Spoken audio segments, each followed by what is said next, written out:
What time is it? Okay, we have some fabulous live music later on, but right now, here's the kind I prefer. What's up, everybody? This is Shad with West Coast Styles. I have the pleasure and privilege of again speaking with acclaimed author Douglas Century. As you may have seen in our last interview, where we discussed Ice-T and hip hop culture, we definitely had a great rapport, and he is a very well-respected and well-known hip hop journalist. And so there were a few other current topics we wanted to discuss again with you. So, Doug, thank you so much for joining me, and welcome back to West Coast Styles. Shad, it's a real pleasure to be here with you. Thank you.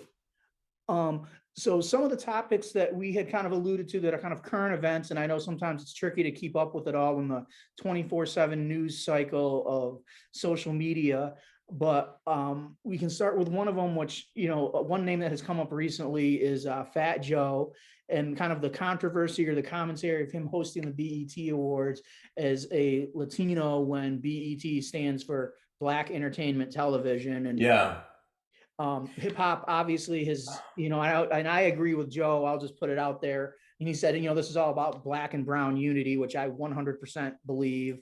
Sure. And so I don't hold it against him, but I know race and use of language and all of these things, especially in today's climate of cancel culture. So I just wanted to kind of get your take on it.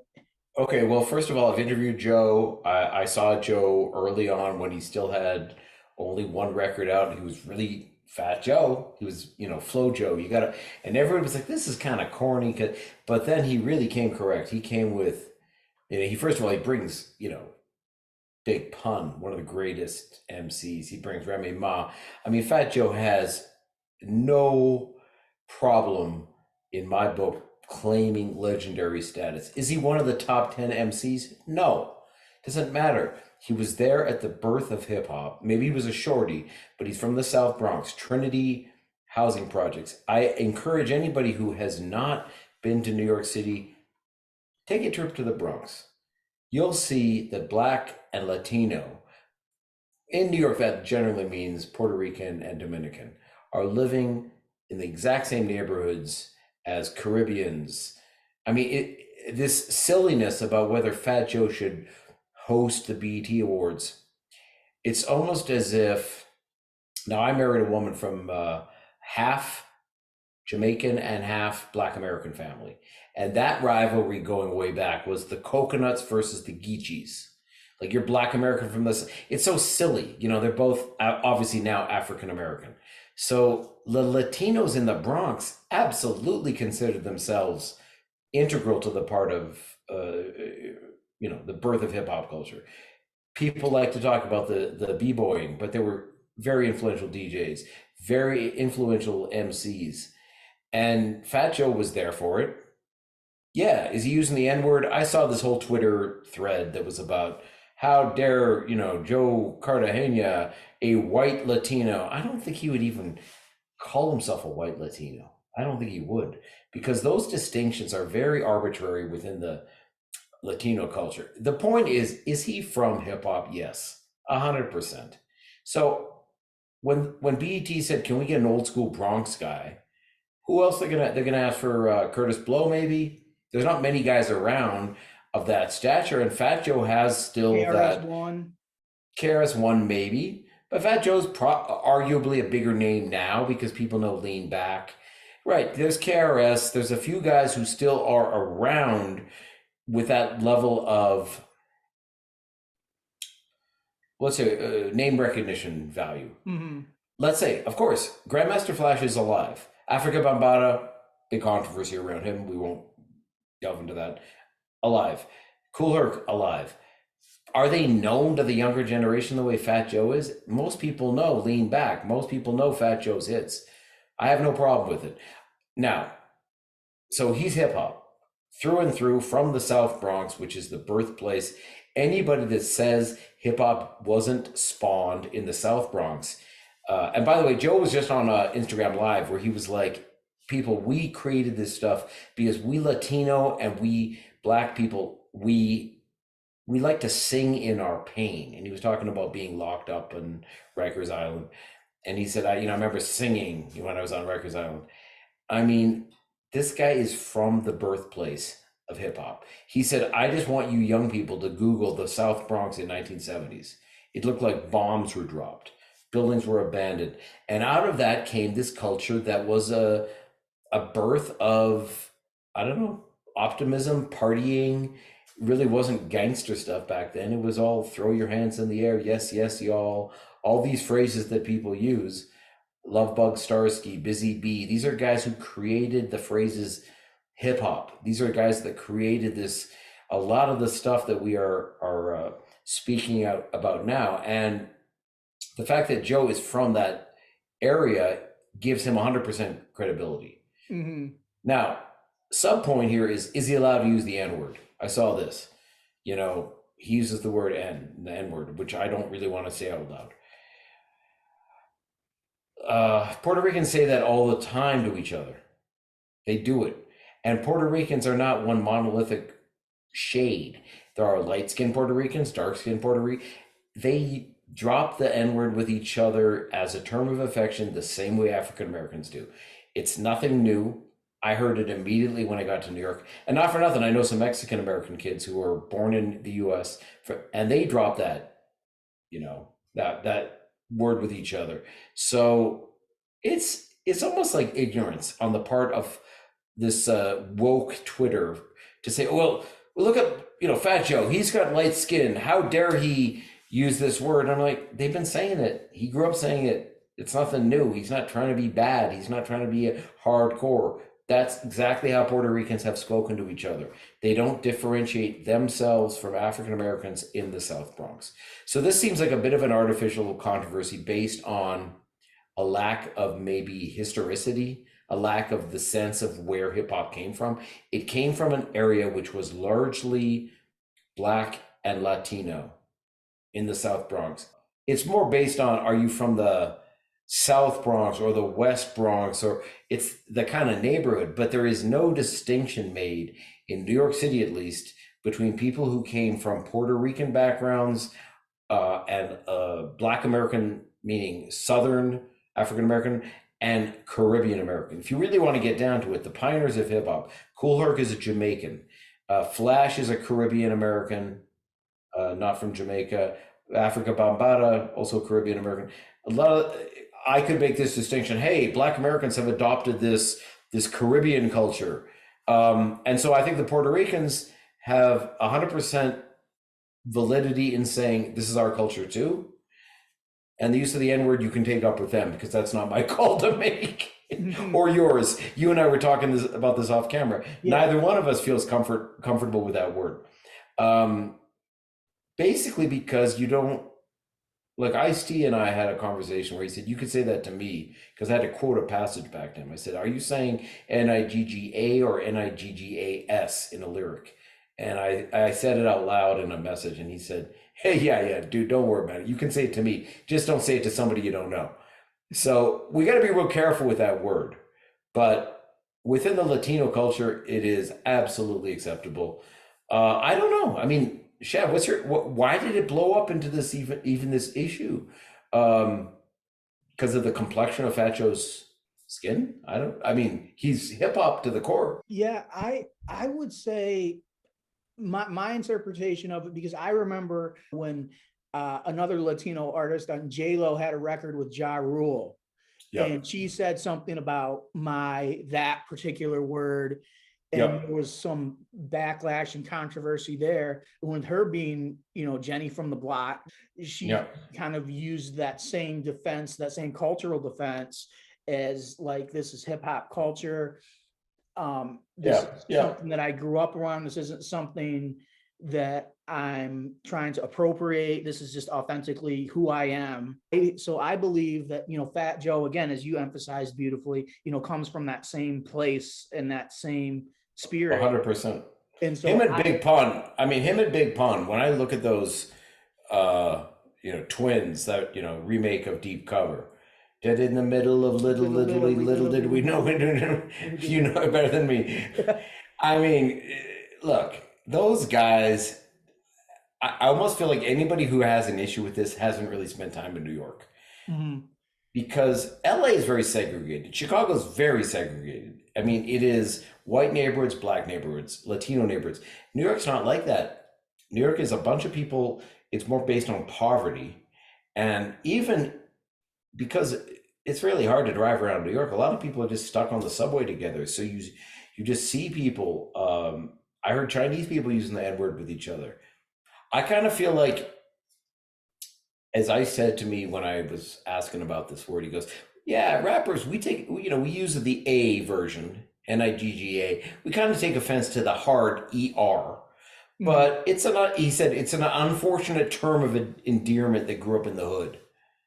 Well, I know Tupac even flipped it and turned it into an acronym for never ignorant, getting goals accomplished, which I thought was a very, again, not my place to speak on whether that's right or wrong, but I thought from a place of creativity, that was a very interesting approach to it. Let me bring you a hypothetical, because we're gonna get to LL Cool J responding to DJ Academics. I was watching LL Cool J and he was talking about, he was sending his demos to everybody, and ultimately it was a Jewish guy at NYU, Rick Rubin, who signed him. But it was Ad Rock, Adam Horowitz from the Beastie Boys, who basically heard this kid who was 16 and said, you got to listen to this. So he goes, I owe my signing, not his career, but I owe my break to Ad Rock. So if Adam Horowitz, Ad Rock were to host the beat, I mean, it would seem a bit weird, but why not? Like, I mean, are you hip hop? Or what? Could Eminem host the BET Hip Hop Awards? 100%. I don't see why not. Mm-hmm. They would probably, since it's a Black Entertainment Network, say, let's co-host. But, this is a dissertation beyond what we have time for as to how Latinos view themselves. A lot of Latinos, especially Mexican Americans, but even Puerto Ricans, feel they have a lot of indigenous blood.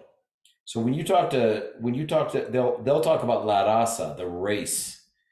And when I have a friend who's very light skinned, but he's from Mexico City, but he 100% identifies with indigenous issues. And he says, at the blood of Indios, the blood of, so, I mean, Puerto Ricans also feel a lot of that. And I mean, hip hop is just coming from the downtrodden, or whatever you want to say. So any group that came to America and felt that they had nothing and wanted to make something of themselves, to me, they have every right to say I'm hip hop if they paid their dues, as Fat Joe did. When I've heard Joe speaking about the early days of hip hop, he speaks with absolute authority. It's not like he's guessing. He remembers everything about the early days. And I'm sure all the OGs of hip hop, KRS-One, and going back further, like Kool Herc, they give Fat Joe full props. You're from the Bronx, man. You're from Trinity Projects. You're from Soundview. You're from a rough area, and you were there when we were building this stuff up. So, and I think it's great too, as somebody that's probably more of a contemporary artist, to your point, with Lean Back and All the Way Up and things like that have played in more recent years and gained popularity. He's a great bridge between that old school and now school audience 100%, to kind of help not only the new school understand the old school, but also the old school understand the new school. What he's done is have longevity. He's cultivated artists within his terror squad. He's done everything you need to do to be an OG and a respected member of hip hop. When he first came out, I remember the hip hop heads I was around saying, this guy's not a great rapper, but it wasn't really about that. Like, sometimes it's about your attitude. Sometimes it's about your, the first song that came out that I remember was Flow Joe. You got a Flow Joe. And it was very simple compared to when you listen to Tretch doing Ghetto Bastard or Das Effects. Yeah, there was just crazy ingenuity, and he wasn't really bringing that to the table, but he stood the test of time, right? And Fat Joe's get full credit from me as being a guy. If you are able, like Ice-T, LL Cool J, several others, to have had a career where you can still release new music. Maybe you don't have the multi-million fan base, but you still have hardcore fans, and you're now in your late 50s or your early 60s. Can you say you're not from that culture? Yeah. End of. He's to me, a certified elder statesman of hip hop. There you go. Another thing, we would be remiss to not discuss, Simbas freestyle on Hot 97, addressing where he calls out Funk Flex for what he said a couple years ago in regards to, you know, Tupac and the shooting that took place at Quad Studios, and the disrespect that a lot of people interpreted Funk Flex's comment Yeah. about. And so I thought it was good to have a younger artist, again, to kind of bridge that gap again, speak on that, and not to throw shade at Funk Flex, but just kind of make people aware not only of what had happened, but also show that, you know, even, you know, over 25 years after his passing, that Tupac is still so loved and appreciated by this culture. 100%. Okay, so I wasn't aware of this until actually I saw it on Flex's Instagram. And full respect to Flex, and I think I was telling you, I'm from the days of magazines, man. So like, you know, interviewing Outkast, and so I've got an article here. Maybe I'll scan it. You can do it. I did a story about Flex and his. He's crazy about his car collection. You know, like he's big into cars. I mean, respect to Flex, because when he had the kid on, he played it live, and he was like, "Yeah, okay." He didn't like say. He was going on with him, like, Flex, I got a problem with you. The guy's saying, Flex, I got a problem with you. Like, you're dissing Tupac, and the guy's been dead for 20 years. So I had to research, what did he say? I think I told you, and we didn't use it in the first interview. I was in court with a guy. I was helping out this guy, and we had to go to court in Manhattan. And I see all this press there. Tupac was wheeling in to face that rape case. Had to be about 93, possibly 94. And he'd just been shot. He'd lost his testicle. The guy, I don't know. He was a very fit young man because he survived it. But what Flex said was based in some truth, meaning, so for people that don't know, I went and looked at what Flex said in this, I don't know, Instagram Live for about 40 minutes. Tupac shot himself. I don't know if that's true, but that he blamed Biggie for setting him up, because the guys that actually set him up and shot him were very scary guys. It's not a mystery. So these are guys from East Flatbush, where I spent a lot of time. One guy was named King Tut. Another guy was Jimmy Henchman. If you saw what that hip hop uncensored, not Wyclef is down with this guy, Haitian Jack. Mm-hmm. I think the guy that's most talked about was a guy named Tut, and actually on the Machiavelli CD. Or the Machiavelli album, you know, Pac talks about Tut. These weren't rappers. These are straight gangsters. Mm-hmm. So I think it's more likely that he blamed them, and that he maybe in some corner of his mind thought maybe Biggie set him up, because Biggie's from Brooklyn. I don't think Biggie set him up. I don't think the song "Who Shot Ya" is about Tupac at all. Not at all. I think it's a coincidence. I don't either. Like the timelines don't even match up. Doesn't. It's just a coincidence. Now I'm going to give you an analogy from my own life. So I spent a bunch of time writing my first book in Brooklyn with these guys. I'll show you a cover. So I'm out there with these like serious like gangsters. It was called Street Kingdom. So in here I got Tupac, I got Biggie, all these guys. I was just hanging out with some gangsters in Brooklyn, like hip hop / but these guys had all done prison time for manslaughter, gun running, all kinds of serious crimes. So I was aware of what was going on in Brooklyn at that time, very much from the ground floor. And Pac, let's be honest, what Biggie said about him was true, that he played this role in the movie Juice. If people have not seen it, he played Bishop.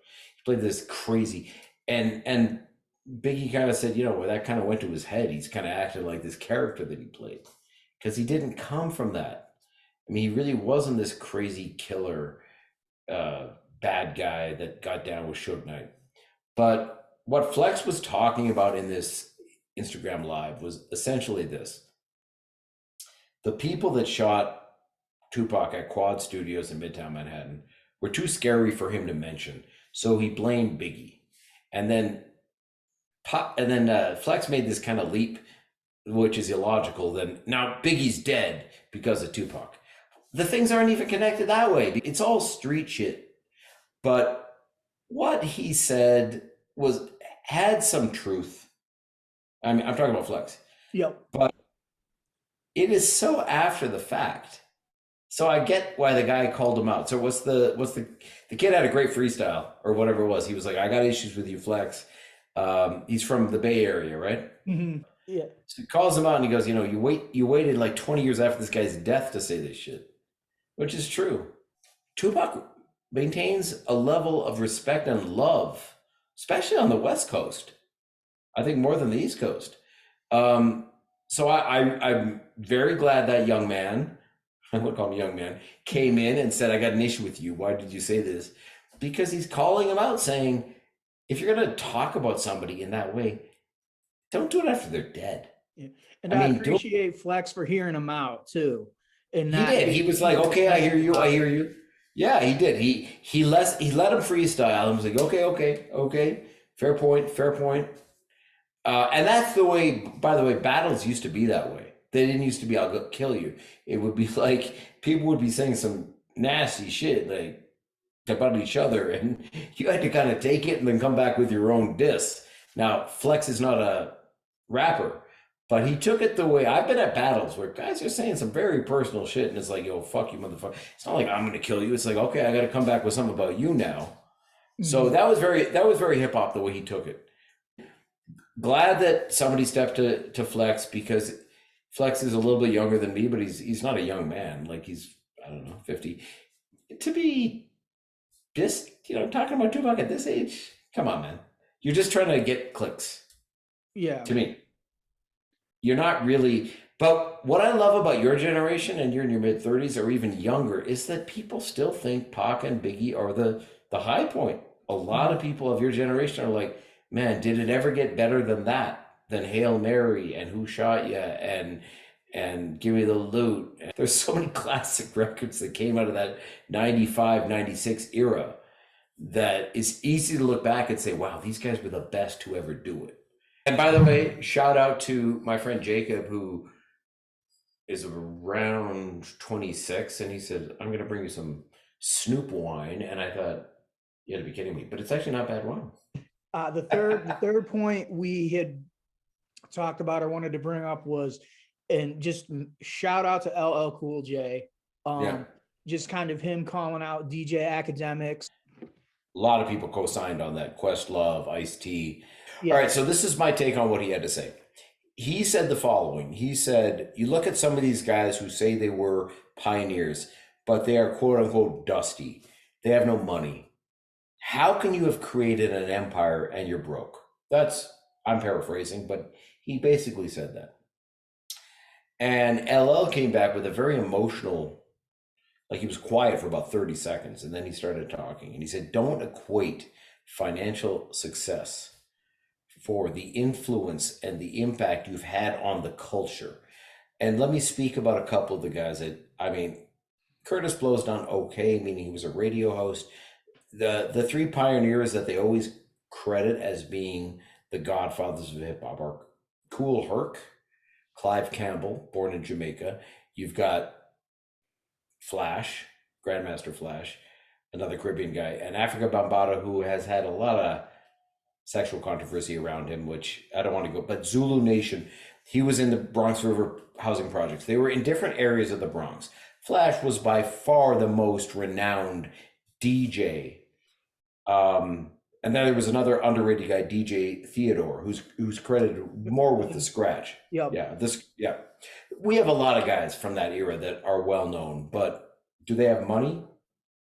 Flash has more money than most because, like, I was at a New Year's Eve party maybe in 2001, right before the World Trade Centers fell, maybe 2000. Trendy nightclub. And Flash was spinning and he was getting a good paycheck because Flash can spin records. He can rock a party. Herc, I'm going to be honest, Kool Herc they called him Herc because he was like Hercules. He was a big muscular guy. He wasn't known for being a really sophisticated mixer. He threw really good parties at Sedgwick, and that is the birthplace of hip hop. But he never really made a record. Like, you can look at Grandmaster Flash and the Furious Five and you can say, holy shit, the message still stands up. You can go to Africa Bambaataa, you can listen to Planet Rock. Planet Rock created this whole genre of like bass music in the South. Yeah. Herc never really made a record. Now, does that not mean he's a pioneer? And I think I told you something I was going to say on our conversation. Around, I don't want to say the year because I can't remember right now, but I think it was at the Hilton Hotel. It was a big hip hop summit. It was Russell Simmons, who's kind of been canceled, and Minister Farrakhan. I can't remember the occasion. It was probably because Pac and Biggie were dead, that there was kind of a hip hop summit about like, let's keep this culture going and not have too much violence. I'll have to research the exact date. But as I was there as a journalist, I see Cool Herc. I mean, Cool Herc's a big dude. And I just shook his hand and I said, yo, Herc, look, man, you created a multi-billion-dollar industry and empire. And he said, these motherfuckers need to, I said, you built a multi-billion-dollar empire and industry. And he said, yeah, well, these motherfuckers need to build me a house. Like, he was still living in an apartment. And I thought about it, like, the fact that you didn't get paid for your innovations does not mean you were not an innovator. And that's what Cool J, LL Cool J, James Todd Smith, he was a very good guy. I think I told you the last I interview. see your radio LP in the background. Yeah. Oh shit. That's my first record I ever bought right there. I'm going to go get it. First, and that's from 85. It's not worth much because there were so many pressings of it. I thought it was rare, but yeah, he called it out because remember, he's 16 in 1985, but you already had guys who were a little bit older. Yes, they created this culture. And what LL Cool J said in this response, for those of you that didn't watch it all, he said, don't be disrespecting these guys. You're eating off the plate that they gave you. He also said, oh, you young guys, you're starting out. You go look for a manager. You look for a record label. You look for, well, there aren't record labels. He said in the 70s, first of all, like in the mid 70s, there were no managers because there were no record labels. There was no hip hop as an industry. It was just live in parks. And then once Sugar Hill Gang, which was a bit of a fraud because like Big Bang Gang basically plagiarized, the Cold Crush greatest MC, Grandmaster guys. Big Bang Gang just said, hey, write me some rhymes. Back then it wasn't even known as biting. It was just like, man, I'll take your shit and but that 79, we heard Rapper's Delight. But before that, there were no real records per se. So when LL Cool J says, you young guys are saying, well, why are these guys broke? They didn't have the venues to go monetize their skill. If you want to take it back, it's been this way in Black music as long as there has been a music industry. So you want to go back, one example. The originators of rock and roll were not Chuck Berry and Little Richard and these people. It was guys like Howling Wolf, Muddy Waters, at Chess Records, especially in Chicago. And by the time the Beatles and the Stones and all these groups were blowing the fuck up in rock and roll, they were forgotten. Nobody was paying them to even see gigs. They were old blues guys. Another one was Elmore James. Mm-hmm. And if you read Keith Richards' really great autobiography called Life, he talks about the cool guys in London were the guys who, like Mick Jagger and Keith Richards, met because who had the better collection of blues records from Chicago or Detroit. Those guys didn't make shit. But one thing that the white guys from London did, like the Stones came and they went to Chess Records, which was a Jewish-owned, the guys that owned it were a couple of Jewish brothers, but they recorded a lot of the great Black Southern blues artists like Muddy Waters. They didn't make money, but the white English rock guys knew you are the foundation of our culture. So I think by the 69, 70, you have like Howling Wolf going over to London. And I mean, if you don't know Howling Wolf, these guys were just as hard as any gangster rapper. They'd done prison time for murder. These were guys on chain gangs. And they brought the blues, which rock and roll was simply a euphemism for fucking. Like my mother, who's of a certain age, my parents in Detroit is similar and Michigan's similar. Chicago had a lot of African Americans come up to work in the industry there. So my mother in the 40s, she remembers, well, they had a jukebox in our family restaurant in Chicago, and they used to call it race records. Before it was called R&B. And these were, you'd hear a guy saying, "Rock me, baby." That was Big Joe Turner. "Rock me, baby, like your back ain't got no bone." So rock and roll was just a black slang for sex. And it got co-opted by white people and turned Pat Boone and Elvis. And there's a reason Chuck, he said Elvis was a hero to most, but he never meant shit to me. He took black music and popularized it. And by the way, that's why Eminem said the worst thing since Elvis Presley to take black music. Like Eminem consciously knew he was another version of Elvis for the hip hop generation. A Caucasian performer with an African American sound. There you go. And this has happened several times. It happened with jazz, what they now call big band, Benny Goodman. This was the original Louis Armstrong and jazz, which was black music. White people started to play it, and then it became watered down and very popular with big bands. Black Americans in the South had their really hardcore blues, which kind of became electrified as rhythm and blues. That's the entire industry of rock, which is almost 100% white now. It's rare to find a black artist. I mean, Living Colour and Ice-T's band, Body Count, Lenny Kravitz. You can count on one hand the amount of black artists who consider themselves rock artists. But then hip hop, different story. So the exact same thing has happened. The only difference is Black Americans have never, gone back to those original hip hop pioneers and said, "We owe you." Flash, I know this from a good friend. Grandmaster Flash tours Europe. Like they are still respected in Japan, Germany, Holland. I don't think Flash could sell out a big show in New York. People are like, Grandmaster Flash, kind of vaguely heard of him. So there's a kind of disrespect for the pioneers of the industry. And what LL Cool J's call that academics out on is, dude, you're eating off this shit. You have an industry, you have a livelihood. Why do you have to say something as ignorant as these guys look broke, they look dusty? Sure they do. But so did the old blues guys that the 60s rock and rollers said, "Man, you're living in the hood, you're living in the south side of Chicago, and you don't have a car, you're taking the loop, the elevated train in the loop."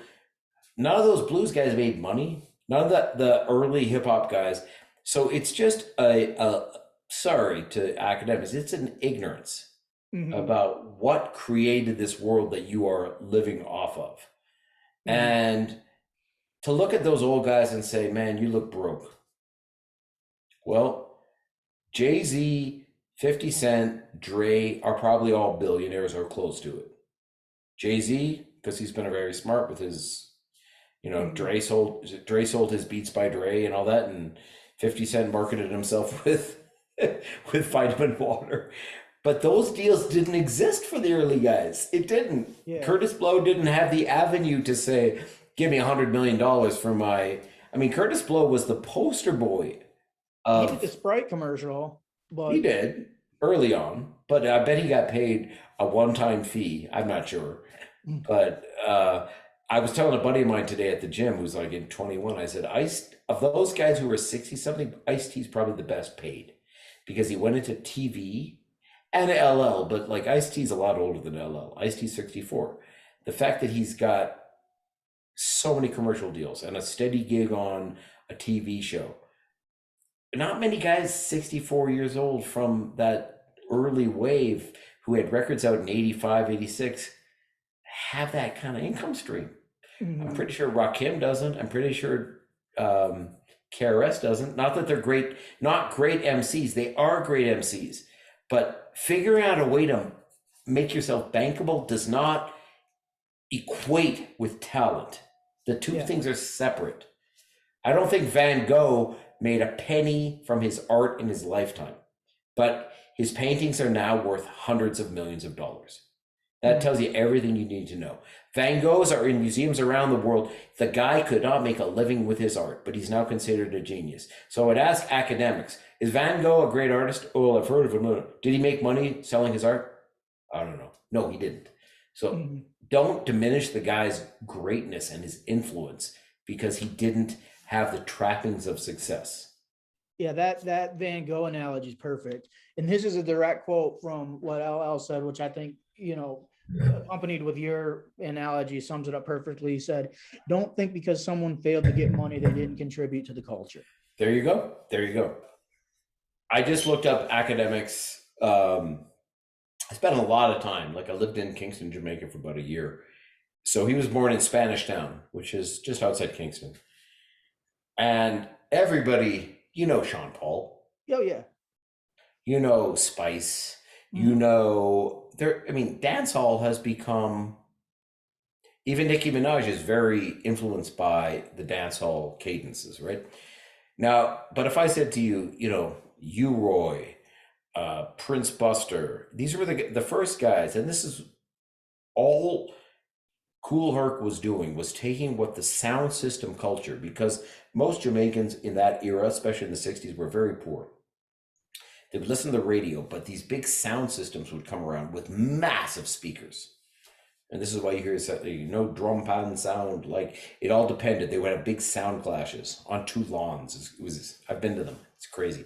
And you'd have a version, meaning a dub plate with no vocals. Guys would just get on the mic and MC. They used to call it DJing. U-Roy was one of the first great ones. Eka Mouse. Those guys didn't get paid. Did they not create the path for Sean Paul and even Yellowman? Shabba Ranks might have some money just because he came a little bit later, but the early pioneers of dancehall reggae didn't get paid either. The pioneers of most things are not necessarily compensated for their innovations, partly because it's new. And what LL said as well in that, for the longest time, even when I moved to New York in '88, they kept calling hip hop a fad. They kept expecting it to next year there won't be any more hip hop. So the idea that this music is a passing phase, no, it is the dominant youth culture. It is the dominant, Fat Joe on his Instagram Live today said it is the one American art form. Well, he's wrong about that because jazz is as well. But hip hop was created out of nothingness. And it won the culture war. It did. It won the culture war when everybody was saying this is the most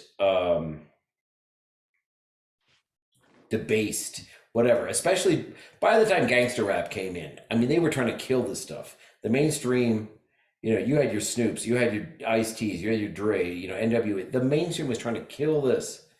And they couldn't because young people wanted to hear it. So I don't know where academics gets off unless he's just simply trying to create a controversy, because if he doesn't know his history enough to know that in his own country in Jamaica, the pioneers of the music did not get paid. In almost every culture, the greats are often not recognized in their lifetime. So academics needs to do a little research into his own Jamaican culture and a few other things. I'm sure he's fully aware now that, not just Ice-T co-signed on LL's, but Questlove, everybody's reposting this saying thank you, because LL did it from the heart. Yeah. Because I'm sure he knows quite a few guys who died broke. And not for nothing, if you're from the hood, and I'm not from the hood, but I spent enough time there. If you don't have a lot of money and you're in that environment, the odds are crime and drugs and alcohol are going to take over your life, and you're not going to have much. There's very few pioneers of any culture that really died with their, and what Ice-T and Spike said, getting back to that first book I did, when we were growing up, there were no role models in the neighborhood. We didn't have a lot of doctors and lawyers in South Central LA. And there also weren't these models like Jay-Z and 50 Cent and Dre, who had taken the street mentality and made hundreds of millions of dollars. Yeah. Nobody was making money from this kind of music, right? So, but you know what? I don't argue with youth.